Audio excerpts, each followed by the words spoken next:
adik-adik kena tambahlah ke semua sudut dalaman ni. 77 tambah 220 tambah 4x tambah 32, tapi keluarkan dulu, tambah 125 tambah 120 tambah dengan 2x tambah 14. Okey, yang ni adalah asas algebra, yang mana x ni kita boleh letakkan dekat tepi. Jadi 4x tambah 2x jadi 6x tambah 14. Jawapan je kita dapat supposedly 270 darjah. X tambah 588 sama dengan 720. Okey, simbol kat sini tambah, bawa ke sini kita akan jadi tolak.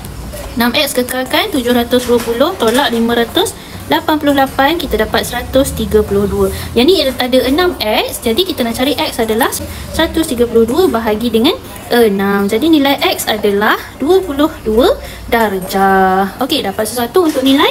Hitung nilai x. Sebab apa kena bahagi dengan 6? Sebab dia nak 1x sahaja, dia bukan nak 6x. Dapat sesuatu?